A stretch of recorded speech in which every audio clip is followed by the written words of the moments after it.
Okay, hi everyone. This is a review of the American founding, American colonies,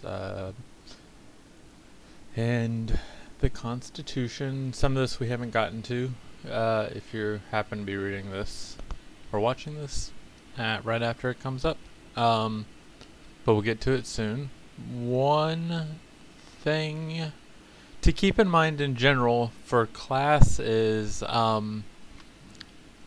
with regards to note taking.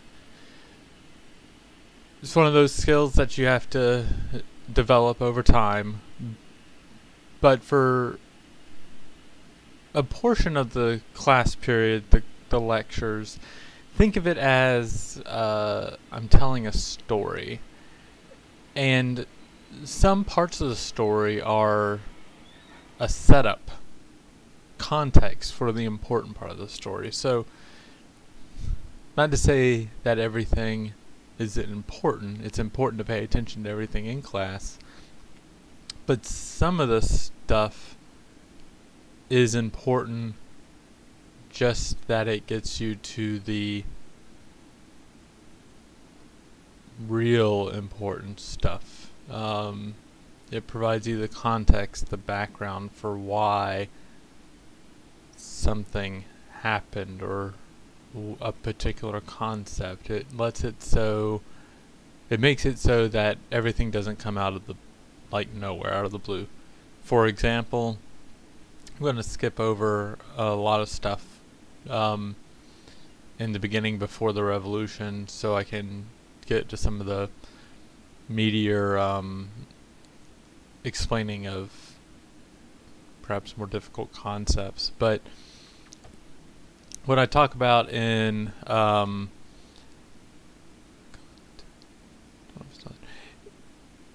the very beginning, the founding of the nation PowerPoint slide, I talk about 1942, Columbus coming to America, and the English settlements. It's not important for the class if you know that Columbus came to America in 1942. That's there to provide you the context for the rest of what comes after that. That the English successfully gave settlements in the 1600s, to some extent, for this class, who cares? I don't care.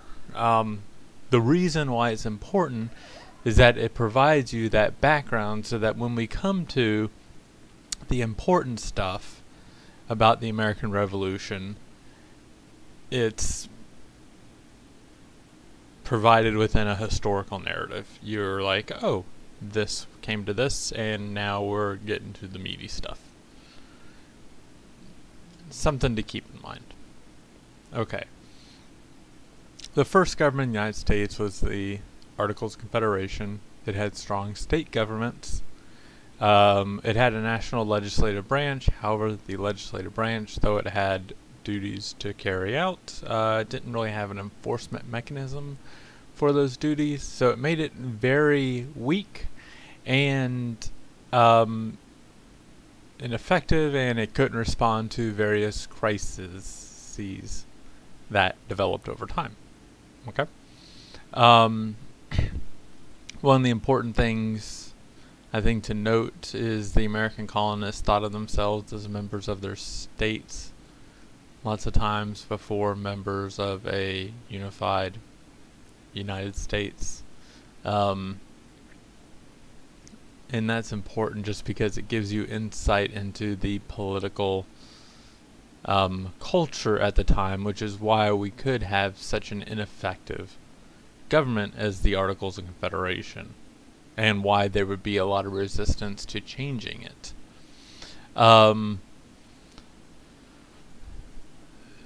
The Constitutional Convention, very important, it almost dissolved many, many times. There was no reason that the Constitution itself would have come to pass. the founders were not in universal agreement. The founding fathers did not have a general common sets of beliefs on the vast majority of things.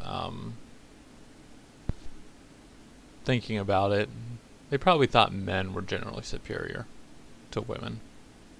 Most of them. The vast majority of them. Yeah. But I make the point about the founding fathers not having a lot of beliefs, more for current political debate and political discussion. Even I in class will say, generalize about founding fathers and about everything, or a lot of things to some extent. I'll also try and nuance it some.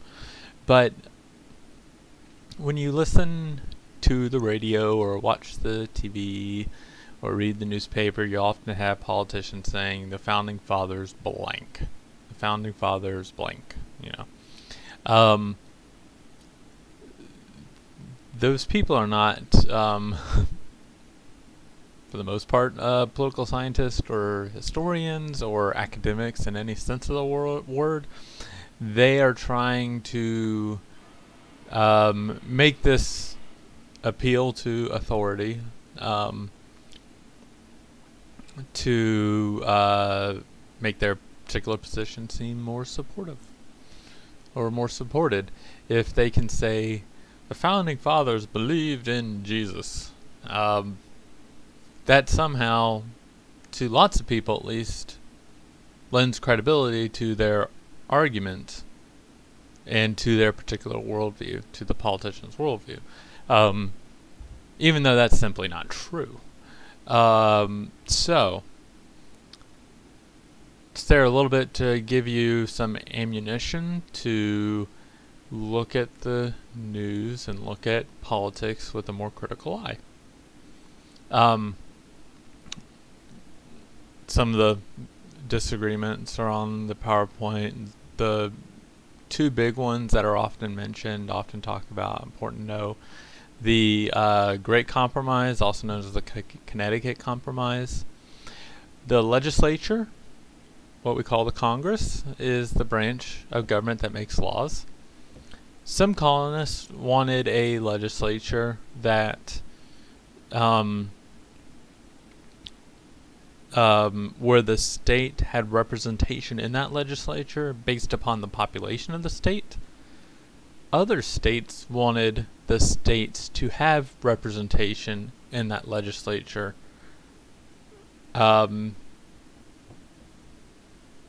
equally among the states.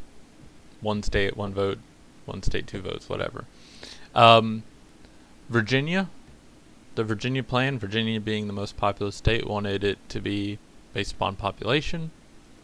New Jersey, not having that many people, wanted it to be a one state, one vote type thing. They compromised. Compromised meaning they took the two plans, but neither side was necessarily that happy with it. And you have the House of Representatives being the Virginia plan and the Senate being the New Jersey plan. Boom. The other one is the issue of slavery. That really was kind of a big deal for two reasons. One, lots of people, a number of people, didn't think the country should have slavery. The South said, we're having slaves, get over it. The other part was in representation in that Virginia plan, that House of Representatives. The South wanted each one of their slaves to be counted as a individual person to be represented in Congress. The northern states said no, that's dumb for lots of different reasons. We ended up having what's known as the 3/5 compromise, where each slave was counted as 3/5 of a person for representation in the House of Representatives. Leaving the Constitutional Convention, there was still lots of disagreement and still no guarantee that the Constitution would be passed. For the next bit, after the convention, there would be two groups, the Federalists and the Anti-Federalists, that would debate in public through opinion papers written on pamphlets and in newspapers and etc. whatever, flyers, any way you could communicate with people back in the day, to try and vote for or against the ratification of the Constitution. The Federalists supported the ratification of the Constitution. They were fearful of a tyranny of the majority. They saw that the independent states often had at times very radical political ideas or political policies. And they wanted the Constitution to be ratified to solve the problem of the decentralization within the American states, and to provide some distance between the representatives and the people themselves, so that the representatives aren't like directly responsible to the people, that there's a layer or two between what the people want and what the representatives do, essentially. The Anti-Federalists were very fearful of a tyranny of the elites, were fearful of a strong national government because they were afraid that it would lead to a new American monarchy. So they argued against the Constitution, saying, you know, we could end up with a kingship. The Constitution was ratified, but only after the Bill of Rights was promised to be guaranteed to go in there as amendments. And the Bill of Rights is the first 10 amendments in the Constitution. We'll get into a couple of those in a moment, but important to know. Bill of Rights, the promise of the Bill of Rights is what gave was what swayed the people who were on the fence to ratify the Constitution. Without that, the Constitution would not have been ratified, because there weren't enough people in support of it. Okay, so outline of the government. We have three branches this Constitution gave us. The legislative, executive, and judicial branch. Well, we have whole sections on those coming up. Each branch has a check and balance on the other, which means that essentially the power to run the federal government is divided between each branch. The goal here is to make government run a little slower, to make sure it's not subject to the whims of the majority, to make it so it doesn't do as much in some ways, and to prevent against that consolidation of power. You'll find founders giving arguments for all of these different reasons why there were these checks and balances. The other concept that we'll be getting into on Friday, more than likely, federalism. It's just divided system government between the states and the federal government, as opposed to all the power being held at the state government or the national government. Excuse me.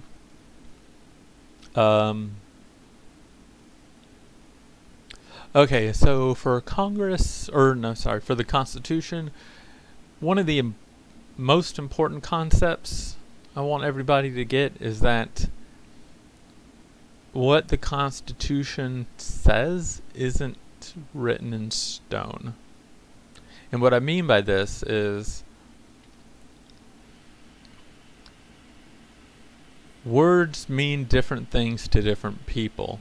And over time, as our situations have changed, as, you know, economic realities have changed, international realities have changed, environmental, social realities have changed, the Constitution has changed with it, not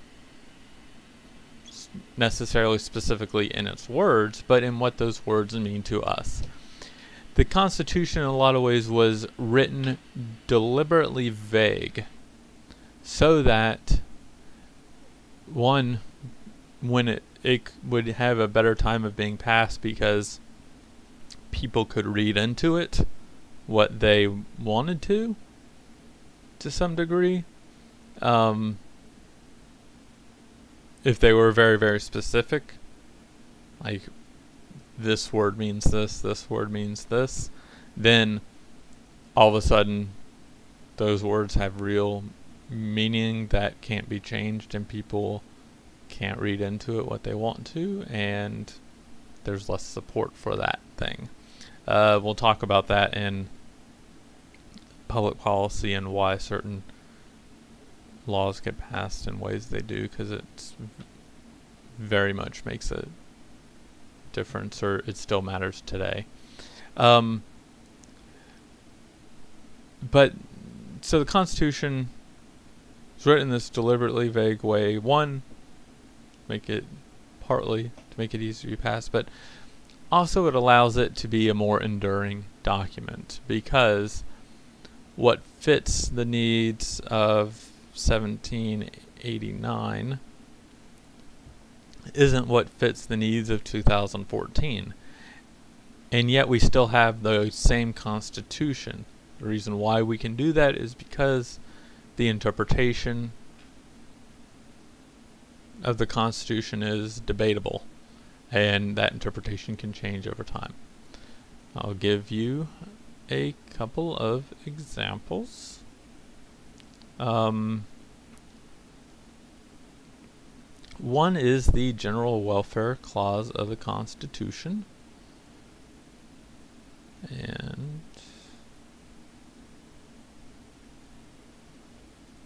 it's here. Constitution.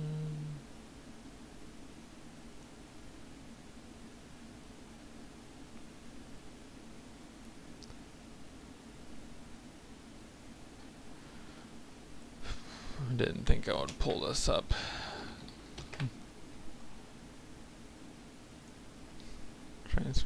Okay, so the General Welfare Clause in the Constitution says specifically general welfare.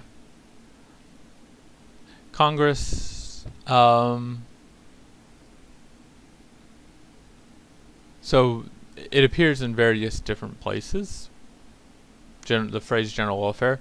Congress shall have the power to lay and collect duties, or taxes, duties, imposts, excises, to pay the debts, and provide for the common defense and general welfare of the United States.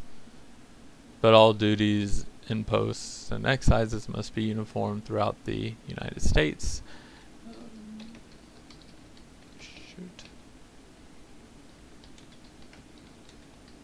In the preamble, there is reference to the general welfare.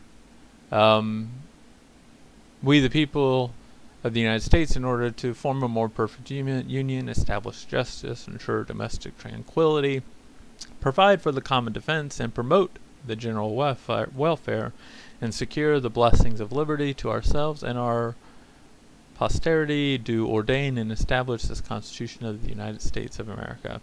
What does general welfare mean? It's there in the preamble as to what the whole purpose of the Constitution is to do. Congress has the power to provide for the common defense and general welfare. What does that mean? What do you want it to mean? Make an argument. It's essentially what you do there. There is, some better and worse arguments as to what the general welfare means. But there's not necessarily a 100% right answer. Depends a little bit on your political leanings and your particular bias. The General Welfare Clause is one of those expansive clauses that doesn't have a definite meaning. And people have used it to justify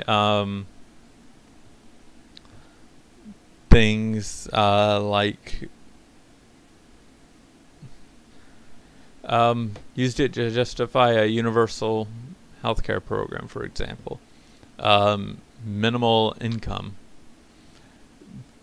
People have denied that the General Welfare Clause means that at all.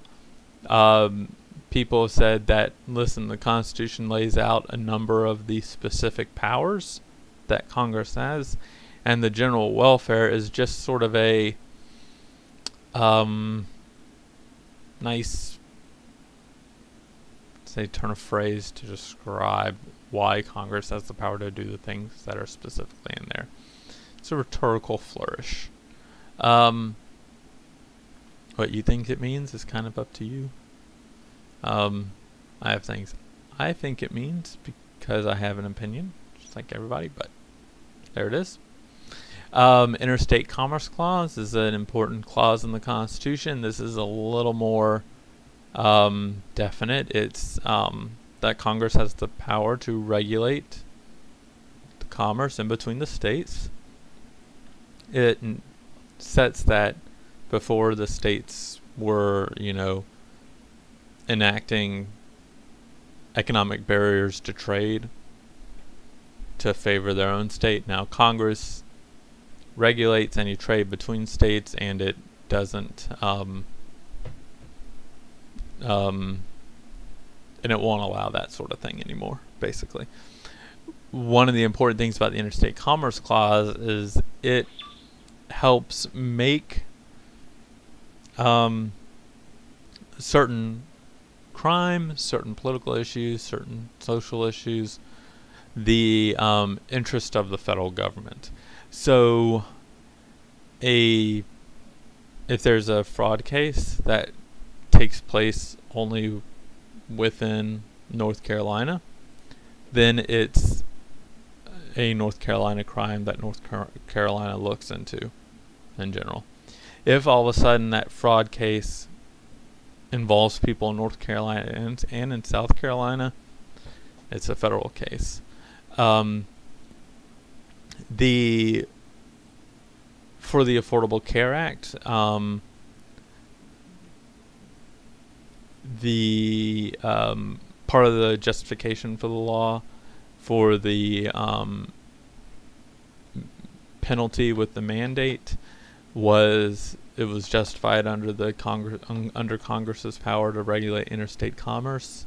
The Supreme Court opinion written by John Roberts said that the penalty for not having health insurance could stand. However, it wasn't valid under the Interstate Commerce Clause. It was valid under the power of Congress to lay taxes. The Interstate Commerce Clause has been used to justify expanding the federal government's power into different areas, and that particular ruling was important because by saying that the Interstate Commerce Clause didn't apply to or didn't allow the Affordable Care Act to impose fines for people who didn't have health insurance, it actually allowed the Supreme Court to rule Obamacare constitutional while still limiting the federal government's power by ruling against a more expansive definition of that Interstate Commerce Clause. Interstate Commerce Clause is how we got the Civil Rights Act, and like the can't discriminate in public accommodations and stuff, as that was a regulation of interstate commerce. So go Interstate Commerce Clause for ending segregation. A lot of people, though, want to have a very narrow definition of that.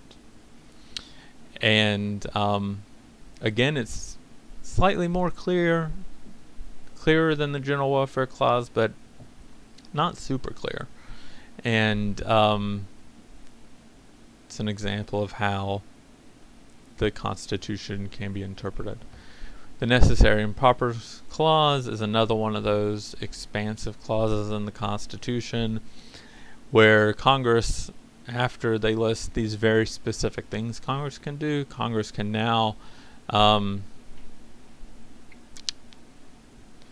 make laws. Congress has the power to make laws which shall be necessary and proper for carrying into execution the foregoing powers and all other powers vested by this Constitution in the government of the United States or in any department or office thereof. Congress has the power to make laws to do anything, not just the first powers immediately preceding that clause, but to make laws to allow anything to happen in the Constitution that needs to happen, to provide for the general welfare, to create courts, to fund and establish and regulate departments in the executive branch. Can make all of those things. It's a big deal. We have the president. One of the important things for the president to know for what we see every year, the president is required by the Constitution to, from time to time, give updates to Congress regarding the State of the Union.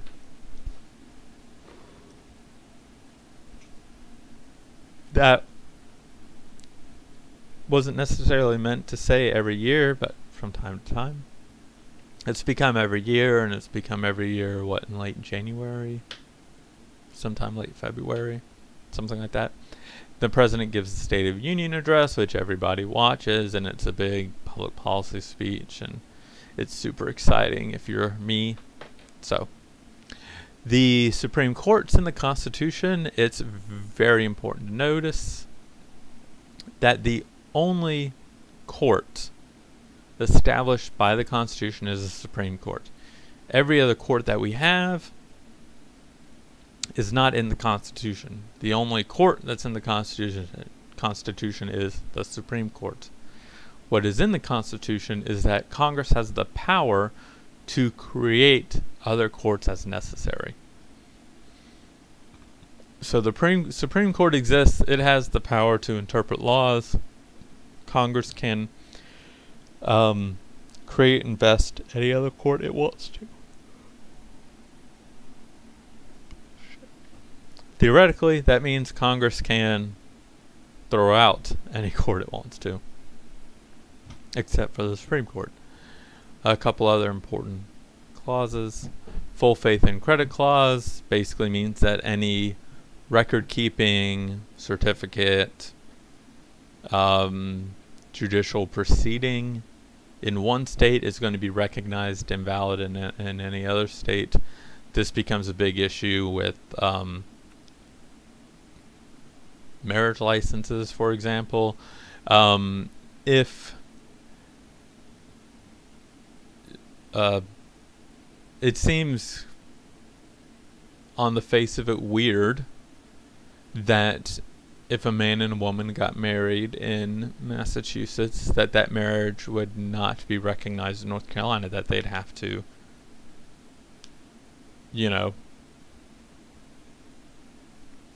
go through a whole separate process to have that marriage recognized in any way, shape, or form in North Carolina. That's part of the full faith and credit clause. That's part of why it's there. And that's why a lot of people find it very ridiculous that Massachusetts, if a woman and another woman, or a man and another man get married in Massachusetts, that it's not recognized in North Carolina, is because, according to the Constitution, the any sort of those documents that are valid in one state need to be recognized by any of the other states. One argument for the recognition of marriage equality across the nation, and actually one of the reasons why the United States Congress in 1996 signed into law by Bill Clinton passed the Defense of Marriage Act, because they saw that coming. Hawaii in 1993 almost had gay marriages be legal, and Congress looked at Hawaii almost making gay marriage illegal, looked at the fact that marriages were recognized between states across the country. If you got married in Hawaii, your marriage was valid anywhere else in the country. They looked at the full faith and credit clause of the Constitution, and they were like, oops, we have a problem because we don't like gay people and gay marriage, and we don't want that to spread. So they passed the Defense of Marriage Act, which theoretically at least made it so that if a couple did get married in Hawaii, no other state had to recognize that marriage is valid in their state. The Defense of Marriage Act, that particular rule, was made unconstitutional by the Supreme Court last year, maybe 2012.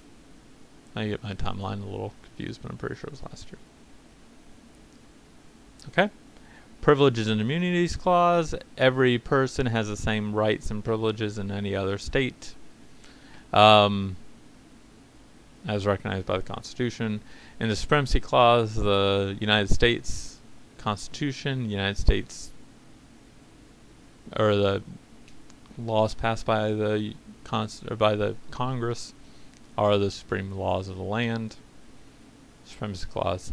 And very important also is that there's explicitly said there's no religious test for oath or office. In lots of the states, in North Carolina, for example, we still have in our Constitution it written that you must believe in God in order to be an elected official. The Constitution explicitly forbids that under this no religious test or oath for office. The oath is also important. You don't have to take any oath. The only person that has to take an oath is the president. Nobody else has to take an oath to do anything for office. But that religious test is important, I think, because it's violated in so many cities and state governments across the country, for political reasons, or pandering to the base reasons. And even though it's on the books, it's ultimately always unenforceable. The North Carolina one is kind of shocking because North Carolina rewrote its constitution in the 60s or 70s. And somehow, even though everybody knew by that point that North Carolina could not have a religious test for office, it could not require that people believe in God to be elected officials, that clause in the North Carolina Constitution stayed in there.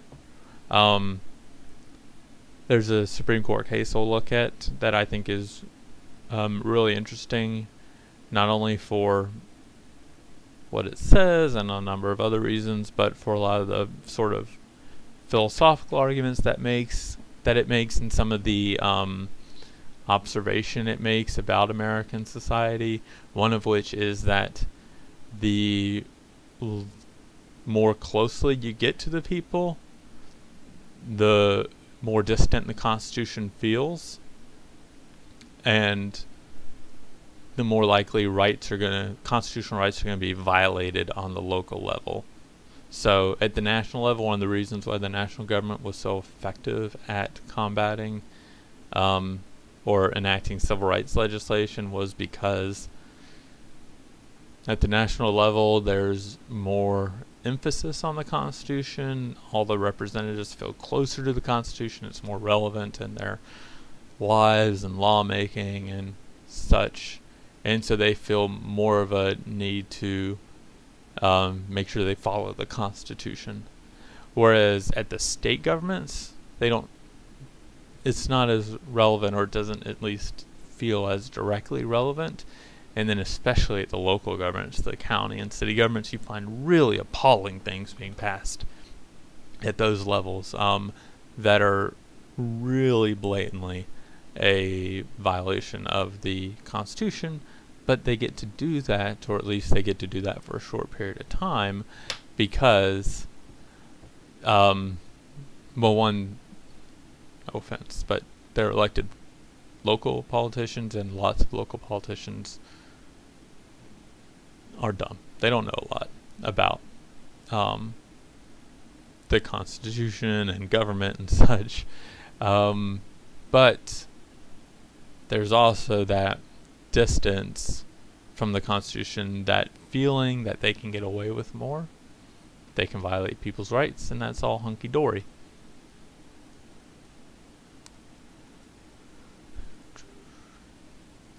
Let's see. Alright, I'll give this example. I was debating in my head whether or not to give it. Very recently, within the past week or so, there was a town in Florida that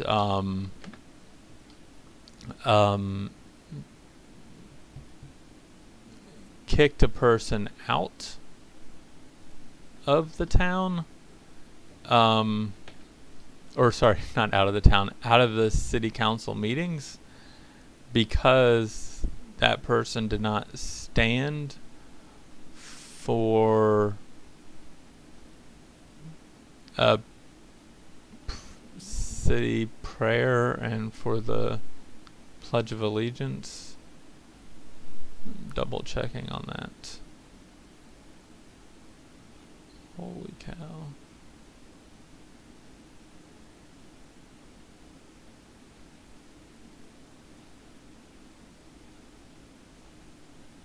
There we go. Okay.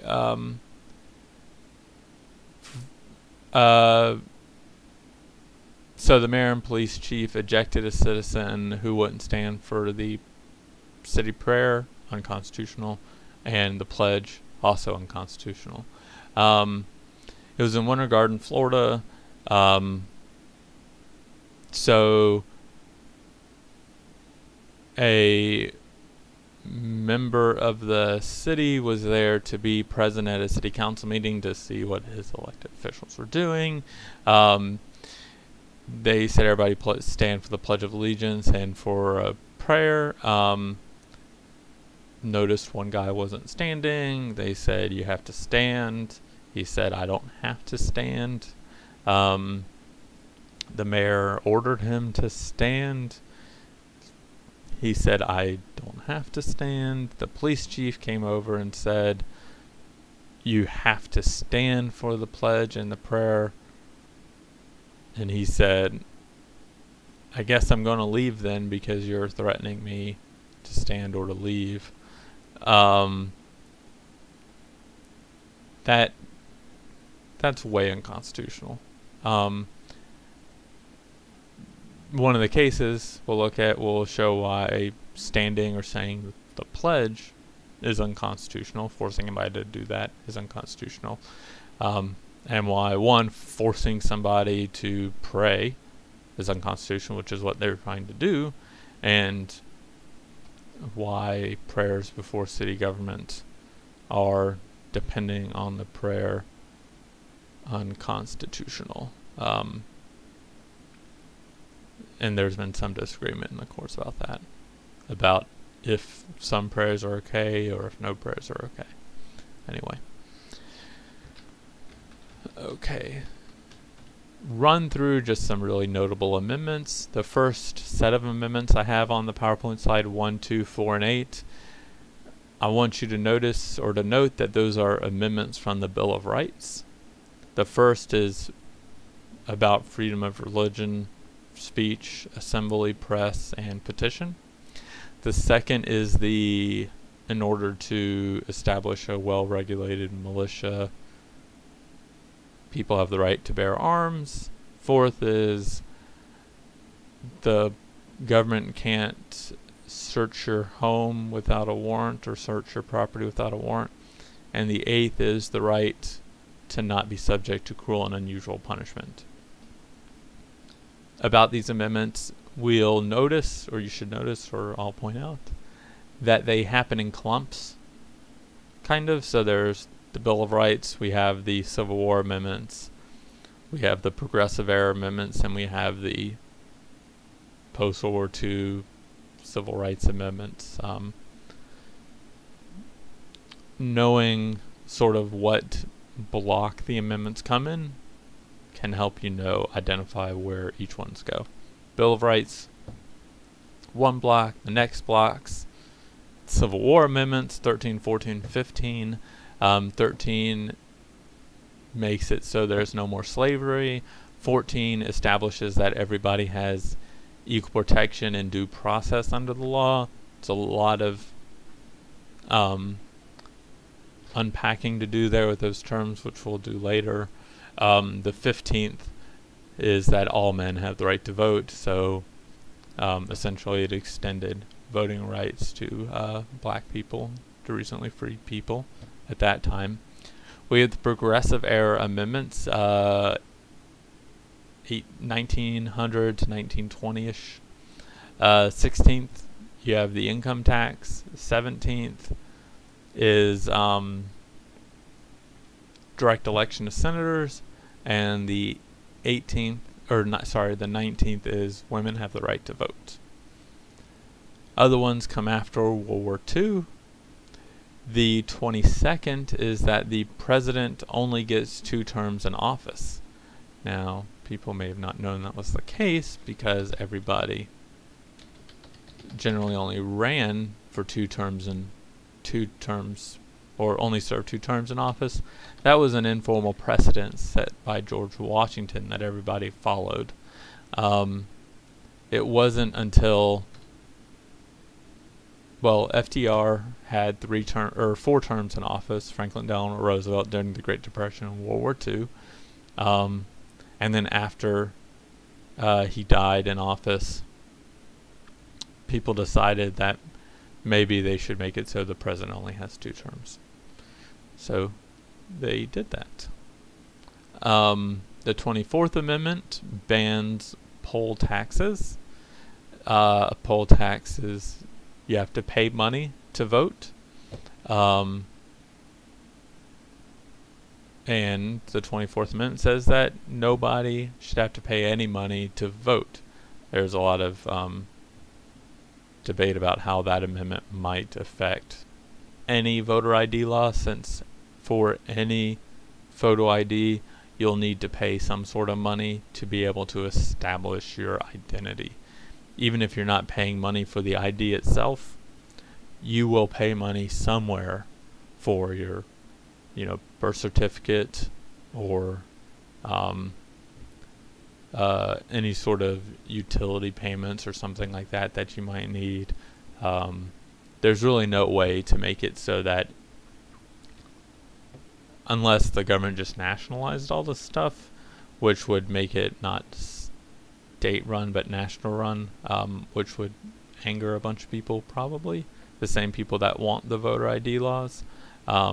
Wouldn't want the national government doing this, but the only way you could require, it seems, a voter ID law and make it so that you could guarantee that people would not have to pay any money is to nationalize all of these records, birth certificates, for example. Make it so that people didn't have to pay any money to have like a utility bill, which is sometimes what you need to establish to get a voter ID or to get an ID. Anyway. So whether or not those things are a poll tax is going to be in question, but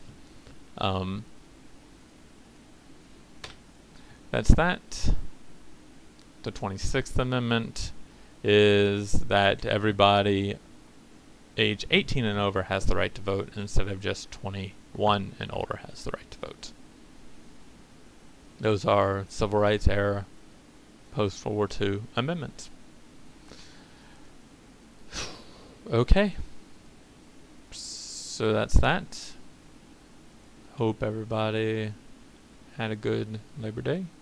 It's having a good Labor Day. And I'll see people Tuesday/Wednesday.